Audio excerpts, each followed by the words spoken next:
पहिला बेरी करतानी हम करे जा। अरे सारे बुढ़ छुछुनर वाह बहुत अच्छा कि पहला बार हम करतानी करे जा।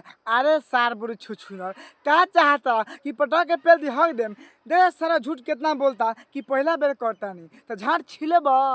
कैसा है आप लोग?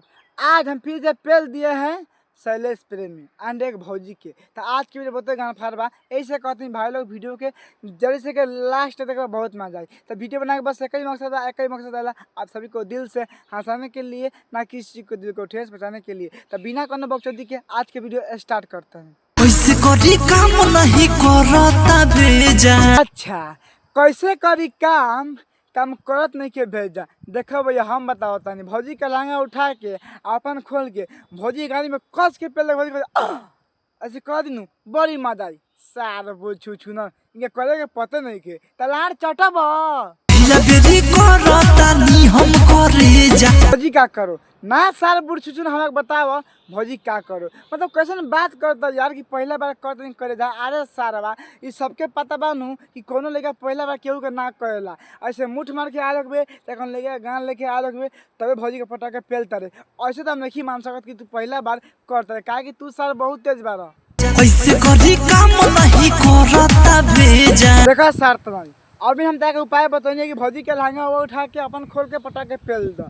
लेकिन अगर फिर से नहीं किया तो हम सुनाते हैं। देखा पहले तो भौजी के तू ओट चूसला के बाद में भौजी के देह पर हाथ फेला के बाद में ढोरी चाट लो और ढोरी चाटला के बाद में भौजी के चोली खोल दो और चोली खोलने के बाद में नीचे लहंगा में घुस के और लहंगा के चाट लो बड़ी मजा आई। तार बहिन चलो केंती करी अब समझ में आयल। बारे भौजी भंसरी वाली बहुत अच्छा कि ऊपर से लेके तू नीचा चक कद सुन। अब देखो भौजी के कितना बड़ा बड़ा दोनों बैलून। अरे तोर बहन चोद क्या तुम चाह रही हो कि हम तुमको पटा के पेल दे बाद में बोलेगी कि हाँ आकाश पेल दिया। देखो ऐसा काम हम लोग नहीं करते हैं। हाँ अगर तुमको मरवाना ही है तो मेरे पास आओ आराम से ना मार दूंगा। लेकिन आप बोल रहे हैं कि ऊपर से लेकर नीचे तक सुन करने के लिए ये मेरे से नहीं होगा काहे कि हम कोई डॉक्टर नहीं हम लन का टोपा है।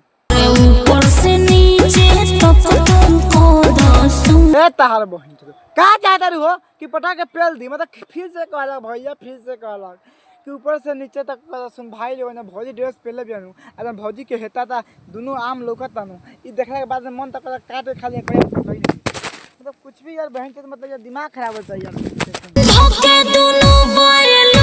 क्या कहता रू कि धक्के दोनों बैलून। अरे भौजी हमको तो समझ नहीं आया कि कहने का मतलब क्या है। मतलब दोनों बैलून धक्का हम क्या करें नहीं हमको कुछ आगे बताइए और समझाओ। बहन चंद मोबाइल बार गिर तार बहन चंद भौजी तो पटा के पेड़ कस के हक देबू आगे बताओ क्या करी।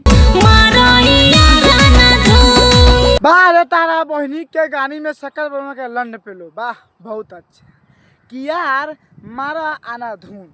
ए भौजी के का नाम है अपना यार से बोल रही है कि दोनों बैलून धक के तुम मारा आना धुन। अरे बहन चोद मान लिया भैया गलती से तुमको मार ही रहा है तो तुमको फर्क क्या पड़ने वाला है?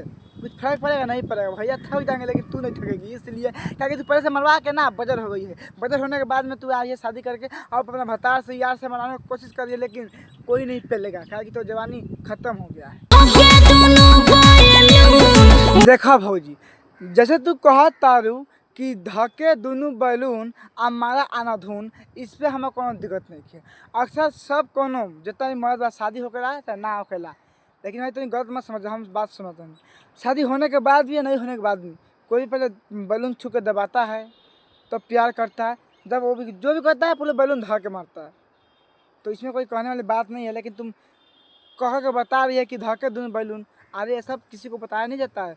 वो सब पति या जो भी दोस्त भाई हो चाचा जो भी हो वो अपना काम खुद कर लेते हैं बैलून धर के। लेकिन तुमको बहन चोद शर्मे नहीं है कि धके दोनों बैलून यार मारा धुन। अच्छा मान लो तुम्हारा यार मार ही रहा है तो क्या फ़र्क पड़ेगा? कुछ फर्क पड़ेगा नहीं क्या कि तुम रंडी हो। झाट ना छिल दो तारा बहनी के प्रणाम करो सुन तारा कि यार मारा आना धुन।